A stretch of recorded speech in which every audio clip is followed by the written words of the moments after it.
Assalamualaikum warahmatullahi wabarakatuh. Salam semangat mahasiswa Sekolah Tinggi Teknologi Terpadu Nur Fikri di mata kuliah Etika Profesi, Program Studi Teknik Informatika dan Sistem Informasi. Tak terasa ya, sekarang kita sudah memasuki pertemuan yang ketiga. Insya Allah pada pertemuan kali ini kita akan membahas tentang profesi dan profesionalisme dalam dunia pekerjaan.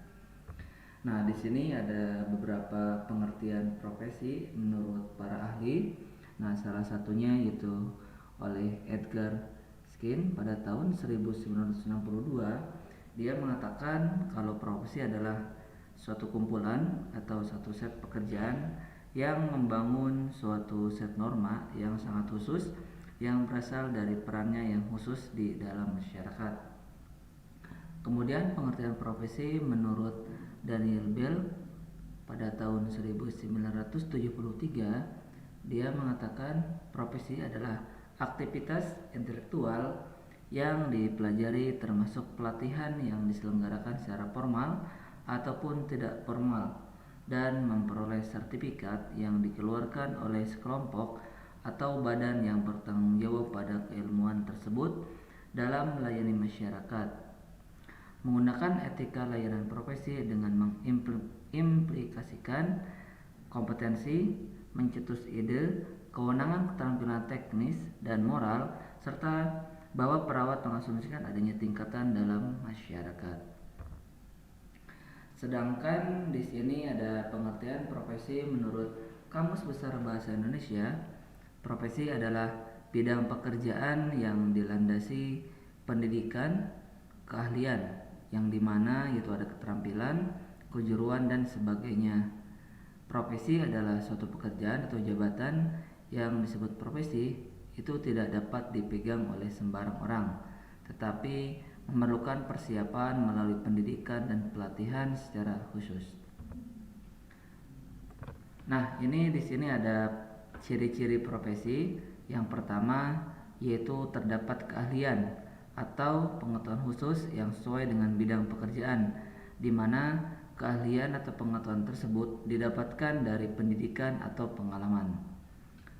Ciri yang kedua yaitu terdapat kaidah dan standar moral yang sangat tinggi yang berlaku bagi para profesional berdasarkan kegiatan pada kode etik profesi. Ciri profesi yang ketiga, dalam pelaksanaan profesi itu harus mengutamakan kepentingan bersama atau kepentingan masyarakat di atas kepentingan pribadi. Ciri profesi yang keempat, seorang profesional harus memiliki izin khusus agar dapat menjalankan pekerjaan sesuai dengan profesinya. Yang kelima, pada umumnya seorang profesional merupakan anggota suatu organisasi profesi di bidang tertentu. Setelah tadi kita sebutkan ciri-ciri profesi, di sini ada syarat-syarat profesinya. Untuk yang pertama, syarat profesi yang pertama yaitu memiliki pengetahuan khusus di suatu bidang ilmu tertentu. Yang kedua, melibatkan berbagai kegiatan intelektual. Yang ketiga, membutuhkan adanya suatu persiapan tertentu yang cukup dalam. Jadi bukan hanya sekedar latihan saja. Yang keempat, yaitu membutuhkan latihan yang berkesinambungan di dalam melaksanakan pekerjaannya atau jabatannya. Yang kelima, lebih mengutamakan kepentingan masyarakat di atas kepentingan pribadi. Yang keenam, yaitu adanya organisasi para profesional sesuai dengan bidang profesi. Yang ketujuh, terdapat kode etik atau standar baku dalam pelaksanaan pekerjaannya.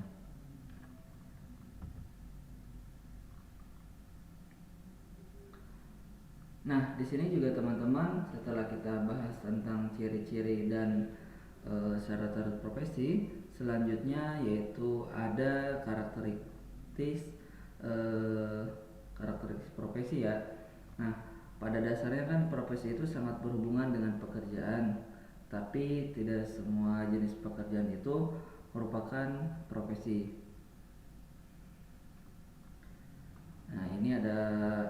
beberapa karakteristik yang membedakan antara profesi dengan pekerjaan. Yang pertama yaitu keahlian berdasarkan pengetahuan teoritis. Nah, para profesional itu memiliki pengetahuan teoritis yang ekstensif dan keahlian dalam mempraktekkan pengetahuannya. Terus juga yang kedua, adanya pendidikan yang ekstensif. Nah, di sini yaitu di mana proses pendidikan yang cukup lama dengan jenjang pendidikan yang tinggi bagi profesi yang prestisius. Terus karakteristik yang ketiga yaitu terdapat ujian kompetensi. Nah, di sini yaitu ujian untuk mengenai pengetahuan atau kompetensi di bidang tertentu, di mana terdapat syarat untuk lulus tes yang menguji pengetahuan teoritis. Terus yang keempat terdapat pelatihan institusional. Nah, di sini maksudnya yaitu suatu pelatihan untuk mendapatkan pengalaman praktis sebelum menjadi anggota penuh organisasi profesi. Yang kelima, adanya asosiasi profesional. Maksudnya adalah yaitu organisasi suatu profesi yang tujuannya untuk meningkatkan status para anggotanya. Yang keenam, yaitu adanya lisensi, yaitu sertifikasi di bidang tertentu sehingga seorang profesional dianggap memiliki keahlian dan dianggap bisa dipercaya. Yang ketujuh, itu ada kode etik profesi.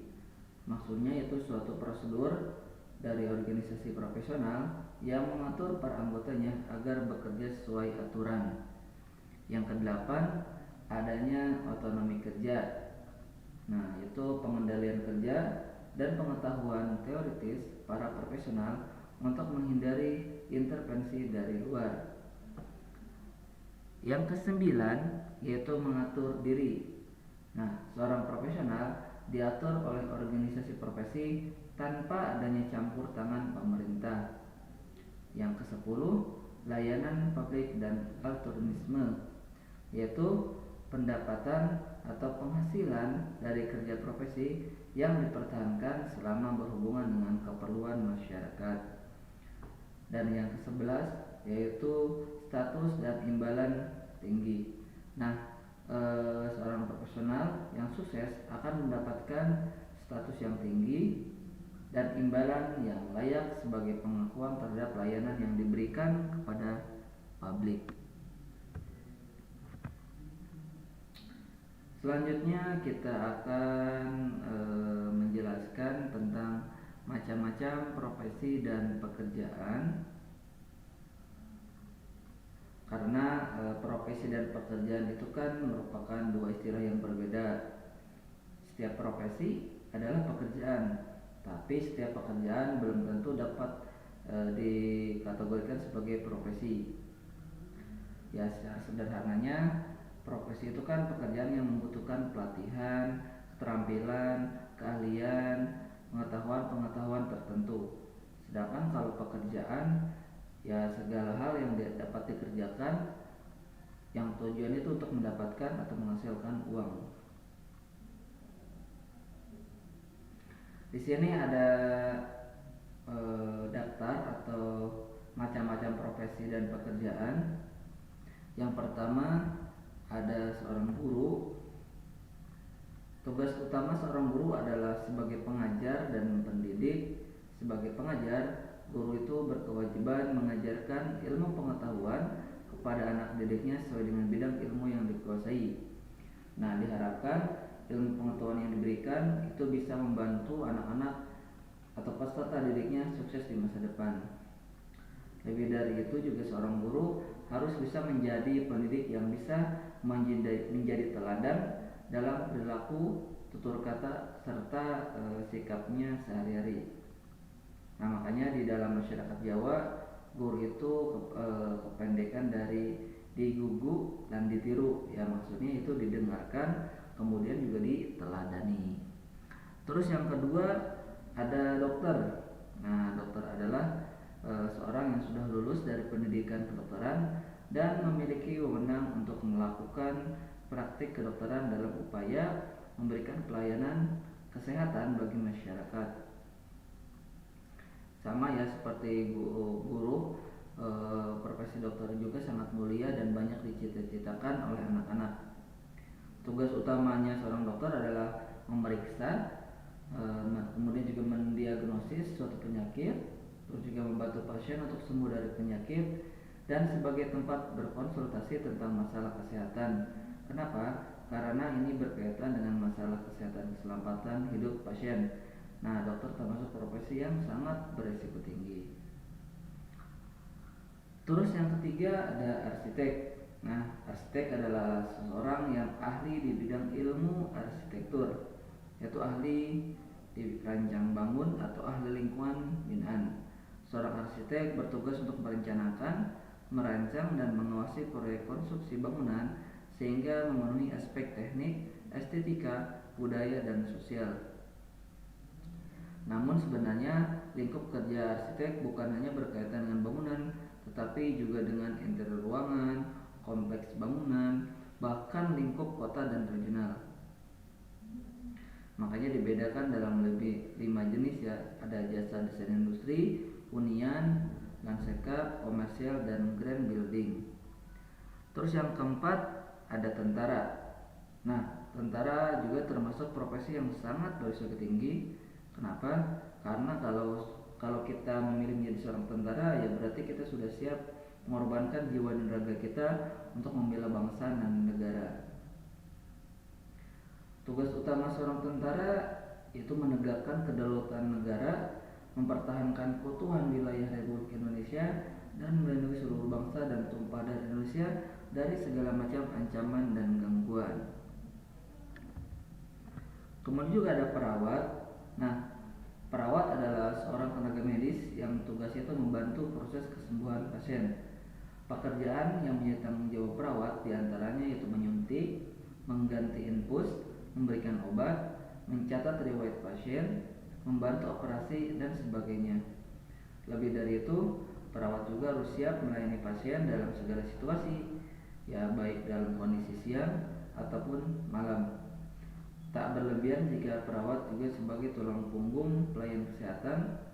Lebih dari itu, perawat juga berkewajiban untuk mengedukasi masyarakat agar selalu bisa hidup dengan sehat. Selanjutnya yang keenam ada polisi. Nah, polisi adalah salah satu profesi yang cukup dikenal masyarakat karena cukup banyak aktivitas yang mengharuskan warga berurusan dengan kepolisian. Tak hanya urusan kriminal atau kejahatan, tapi juga menyangkut pembuatan dokumen, lalu lintas, dan sebagainya. Nah, tugas utama polisi adalah melindungi, mengayomi, dan melayani masyarakat, memelihara keamanan dan ketertiban masyarakat, dan menegakkan hukum. Tugas ini dijabarkan dalam 5 fungsi kepolisian, yaitu sebagai bina mitra, samapta, lalu lintas, intel, dan riset. Terus juga yang ketujuh ada dosen. Nah, dosen adalah ilmuwan dan pendidik profesional dengan tugas utamanya yaitu mengtransformasikan dan menyebarluaskan ilmu pengetahuan, teknologi, dan seni. Tugas tersebut dilaksanakan melalui pendidikan, penelitian, dan pengabdian kepada masyarakat.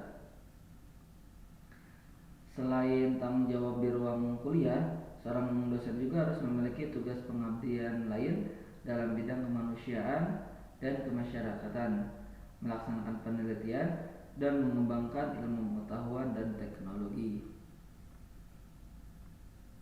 Yang kedelapan ada psikolog. Nah, psikolog adalah sarjana psikologi yang telah mengikuti program akademik strata 1 dan program profesi sebagai psikolog. Dalam menjalankan profesinya, seorang psikolog itu bertugas melakukan upaya penanganan, pencegahan, dan pemberian terapi.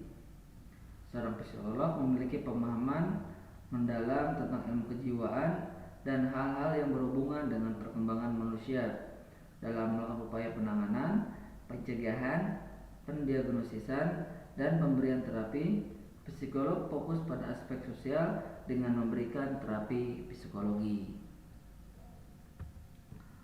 Selanjutnya ada yang namanya programmer. Nah, sejak diciptakannya sistem komputer, profesi programmer sudah dikenal. Nah, programmer adalah orang yang mampu menyelesaikan masalah dengan menggunakan bahasa pemrograman. Seorang programmer itu harus memiliki berbagai kemampuan. Kemudian juga harus handal menulis kode dan mengerti algoritma. Seorang programmer merupakan tulang punggung terciptanya suatu sistem software atau aplikasi.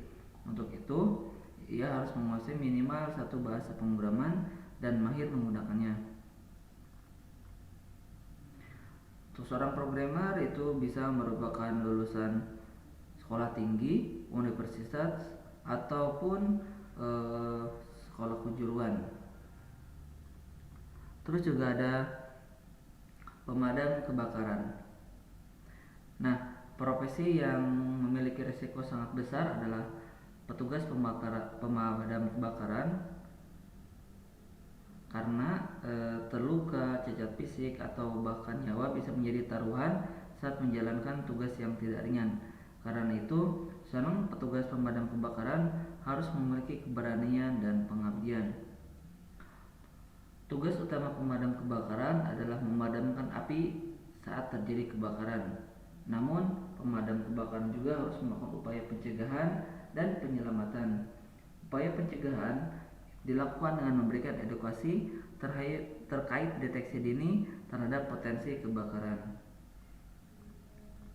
Upaya penyelamatan dilakukan dengan mengadakan simulasi penanggulangan bahaya kebakaran di kantor atau sekolah serta penyelamatan terhadap makhluk hidup dan benda, termasuk menolong korban banjir. Untuk itu, pemadam kebakaran juga harus bisa berenang dan tidak takut ketinggian. Kemudian yang selanjutnya ada supir. Supir adalah profesi yang membutuhkan ketelitian dan insting kuat dalam berkendara. Keteledoran dalam bekerja tidak hanya berisiko kehilangan pekerjaan, tetapi juga bisa menyebabkan kehilangan nyawa. Karena itu, sopir harus memiliki syarat minimal, seperti memiliki SIM sebagai bukti bahwa seorang sopir mampu mengemudikan kendaraan dengan baik dan benar. Selain itu juga, sopir harus menguasai seluk-seluk kendaraan, memiliki tata krama, dan menjaga kepercayaan pihak pengguna jasa. Selanjutnya ada fotografer. Nah, fotografer profesional adalah orang yang bekerja di dunia fotografi dengan konsentrasi tinggi, sehingga gambar yang dihasilkan memiliki nilai yang tinggi, bukan hanya dari segi nominal, tetapi juga seni dan estetika. Jadi, fotografer jelas berbeda dengan tukang foto.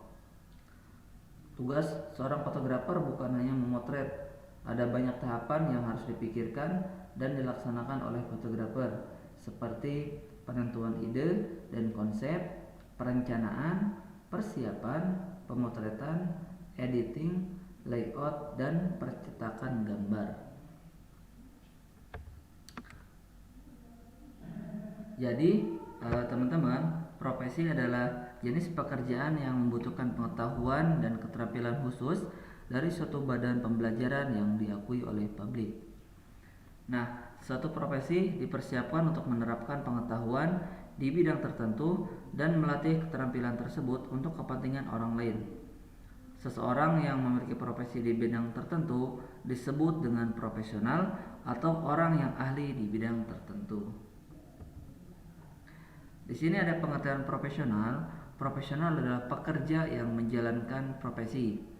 Setiap profesional berpegang pada nilai moral yang mengarahkan dan mendasari perbuatan luhur. Dalam melakukan tugas profesi, para profesional harus bertindak objektif. Artinya, bebas dari rasa malu, sentimen, benci, sikap malas, dan enggan dalam bertindak. Selanjutnya di sini ada pengertian profesionalisme. Profesionalisme adalah tingkah laku dari berbagai jenis perilaku dan sikap seseorang dalam lingkungan kerja atau bisnis. Profesionalisme mengarah pada kesuksesan di tempat kerja, reputasi profesional yang kuat, serta etika dan keunggulan kerja yang tinggi.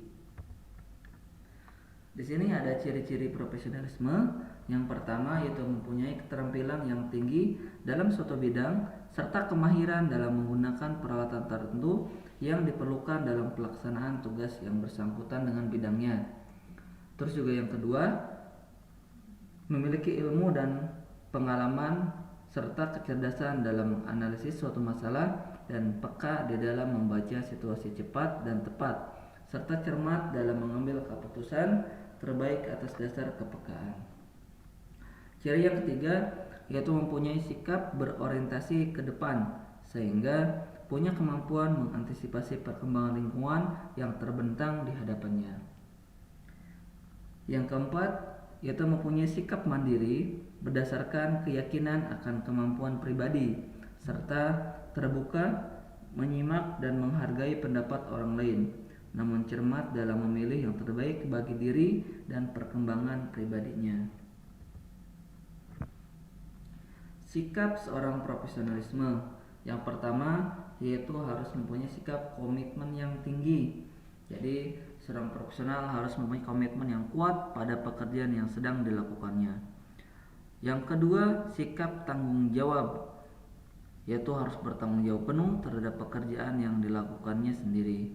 Yang ketiga, berpikir sistematis, yaitu dia harus mampu berpikir sistematis tentang apa yang dilakukannya dan belajar dari pengalamannya. Yang keempat, penguasaan materi. Seorang profesional harus menguasai secara mendalam bahan atau materi pekerjaan yang sedang dilakukannya. Yang kelima, menjadi bagian masyarakat profesional. Seyogianya, seorang profesional harus menjadi bagian dari masyarakat dalam lingkungan profesinya. Di sini ada 4 perspektif dalam mengukur profesionalisme menurut Gilley dan England, yaitu yang pertama, pendekatan berorientasi filosofis, itu pendekatan lambang profesional, pendekatan sikap individu, dan pendekatan elektik. Yang kedua, pendekatan perkembangan bertahap individu, maksudnya itu dengan minat sama. Nah, caranya itu dengan berkumpul, kemudian mengidentifikasi dan mengadopsi ilmu, membentuk organisasi profesi, membuat kesepakatan persyaratan profesi, menentukan kode etik, dan yang terakhir itu merevisi persyaratan. Yang ketiga, pendekatan berorientasi karakteristik, yaitu etika sebagai aturan langkah, pengetahuan yang terorganisir, keahlian dan kompetensi khusus, tingkat pendidikan minimal, dan sertifikasi keahlian. Yang keempat, yaitu pendekatan berorientasi non-tradisional, yaitu mampu melihat dan merumuskan karakteristik unik dan kebutuhan sebuah profesi. Di sini ada prinsip-prinsip yang menjadi tanggung jawab seorang profesional. Yang prinsip pertama ada holistik atau keseluruhan. Profesional memperlihatkan keseluruhan sistem komponen-komponen dari jasa atau praktek yang diberikannya agar dapat menghindari dampak negatif terhadap salah satu atau beberapa komponen yang terkait dengan sistem tersebut. Yang kedua ada prinsip optimal atau terbaik. Profesional selalu memberikan jasa atau prakteknya yang terbaik bagi perusahaan. Yang ketiga ada lifelong learner, yaitu belajar sepanjang hidup. Profesional selalu belajar sepanjang hidupnya untuk menjaga wawasan dan ilmu pengetahuan sekaligus mengembangkannya sehingga dapat memberikan jasa atau prakteknya yang lebih berkualitas daripada sebelumnya. Prinsip yang keempat yaitu integrity, kejujuran. Profesional menjunjung tinggi nilai-nilai kejujuran serta bertanggung jawab atas kemurnian pekerjaan atau jasanya. Yang kelima yaitu sharp, berpikir tajam. Profesional selalu cepat tanggap terhadap permasalahan yang ada dalam jasa ataupun praktek yang diberikannya sehingga dapat menyelesaikan masalah tersebut secara cepat dan tepat. Yang keenam itu teamwork atau kerjasama. Seorang profesional mampu bekerja sama dengan profesionalnya untuk mencapai suatu objektivitas. Prinsip yang ketujuh yaitu inovasi. Profesional harus berpikir ataupun belajar untuk mengembangkan kreativitasnya agar dapat mengemukakan ide-ide baru sehingga mampu menciptakan peluang-peluang yang baru atas jasa atau praktek yang diberikannya. Yang keenam yaitu komunikasi. Profesional mampu berkomunikasi dengan baik dan benar sehingga dapat menyebabkan objektivitas pembicaraan yang dimaksudkannya itu secara tepat. Nah, kedelapan prinsip itu disingkat menjadi holistik, yaitu holistik, optimal, lifelong learner, integrity, sharp, teamwork, inovasi, dan communication. Nah, di sini ada tips meningkatkan profesionalisme. Yang pertama, menyelenggarakan kegiatan penataran dan program pelatihan terhadap para karyawan yang dilaksanakan secara bertahap dan berkesinambungan. Tips yang kedua yaitu memberikan kesempatan kepada para karyawan untuk melanjutkan pendidikannya ke tingkat yang lebih tinggi. Yang ketiga, mengirim atau menyekolahkan para karyawan pilihan ke luar negeri. Yang keempat, menyelenggarakan kegiatan seminar atau workshop yang berkaitan dengan peningkatan kualitas tenaga kerja karyawan. Yang kelima, menyediakan fasilitas dan bantuan dana kepada para karyawan yang berprestasi untuk meningkatkan keahlian bidangnya. Nah, watak kerja seorang profesionalisme. Kerja seorang profesional itu beritikat untuk merealisasikan kebajikan demi tegaknya kehormatan profesi yang digeluti dan oleh karenanya tidak terlalu mementingkan atau mengharapkan imbalan upah material. Yang kedua, kerja seorang profesional itu harus dilandasi oleh kemahiran teknis yang berkualitas tinggi yang dicapai melalui proses pendidikan atau pelatihan yang panjang, eksklusif, dan berat. Yang ketiga, yaitu ada kerja seorang profesional diukur dengan kualitas teknis dan kualitas moral yang harus menundukkan diri pada sebuah mekanisme kontrol berupa kode etik yang dikembangkan dan disepakati bersama di dalam sebuah organisasi profesi. Selanjutnya yaitu kita akan membahas tentang tujuan profesionalisme. Di banyak organisasi profesi, perilaku profesional karyawan seringkali tidak dianggap sebagai prioritas. Nah, profesionalisme mencakup perilaku dan penampilan fisik staf dan terbukti dari cara mereka berperilaku. Ini terlihat jelas di berbagai bidang seperti komunikasi verbal dan seberapa baik karyawan mematuhi kebijakan atau aturan dalam perusahaan. Profesionalisme ada di tempat kerja serta dengan pemangku kepentingan eksternal seperti pelanggan atau klien.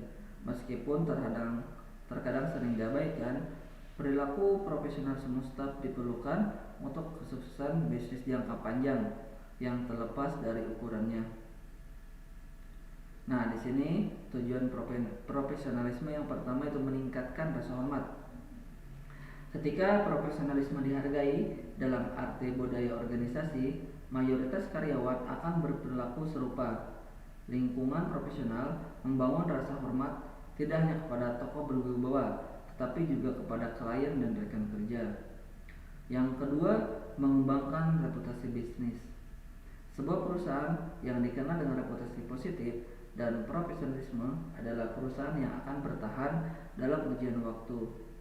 Ketika harus memilih satu penyedia di atas yang lain untuk layanan tertentu, penyedia dengan umpan balik paling positif kemungkinan besar akan dipilih. Interaksi dan hubungan karyawan dengan pemangku kepentingan utama adalah salah satu kontributor terpenting bagi asosiasi merek yang positif ini. Terus yang ketiga yaitu meminimalkan konflik. Nah, dalam lingkungan sosial, dalam bisnis profesional, karyawan cenderung tidak menggunakan konflik untuk menyelesaikan suatu masalah. Profesional menumbuhkan budaya saling hormati yang seharusnya melihat konflik ditangani dengan cepat dan benar. Karyawan profesional cenderung memahami batasan dengan lebih jelas dan menyelesaikan masalah kecil dengan pendekatan yang efisien dan penuh hormat.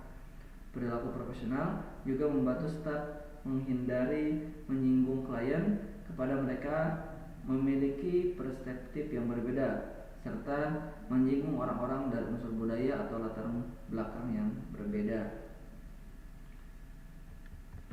Selanjutnya yaitu ada manfaat profesionalisme. Yang pertama ada keteguhan adalah aset. Bagian dari profesionalisme adalah menjadikan diri kita sebagai anggota tim bisnis yang konsisten. Ini termasuk seperti datang tepat waktu untuk rapat dengan informasi yang baik tentang tugas yang ada dengan sikap fokus dan siap. Terus juga memiliki kemungkinan besar dipromosikan. Dengan menunjukkan keteguhan kita, kita menjadikan diri kita sebagai aset bagi atasan kita, menjadikan komponen penting dalam manajemen. Berarti bahwa ketika seorang manajer dipromosikan.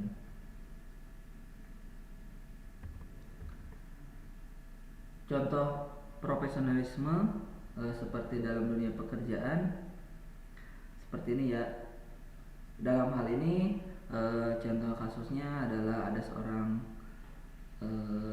namanya Dimas. Nah, Dimas ini sedang melayani customer di hotel di mana ia sedang bekerja dengan sangatlah sibuk. Namun secara tiba-tiba Rani sahabatnya menelponnya mengatakan bahwa ibunya meninggal dan membutuhkan bantuan Dimas. Pria ini, kebutuhan Dimas ini untuk meminta maaf dengan Rani tidak menemuinya dan akan menemuinya pada saat jam istirahat, bagian daripada profesionalisme dalam pekerjaan, hingga akhirnya menjadi penyebab adanya proses jejaring kerja yang berupa saling menghargai dan memahami satu sama lainnya. Terus juga contoh yang kedua yaitu di kampus. Tindakan yang berhubungan dengan sikap profesional di kampus, misalnya ketika kita diharuskan berkelompok dengan seorang yang sangat tidak kita sukai lantaran selalu menyepelekan tugas yang diberikan oleh dosen. Namun karena hal tersebutlah keputusan kita bersikap biasa saja dan tetap fokus dengan target tugas bagian daripada profesionalisme. Itulah teman-teman pertemuan pada pekan ketiga tentang profesi dan profesionalisme dalam pekerjaan. Semoga bisa bermanfaat. Terima kasih atas perhatiannya. Wassalamualaikum warahmatullahi wabarakatuh.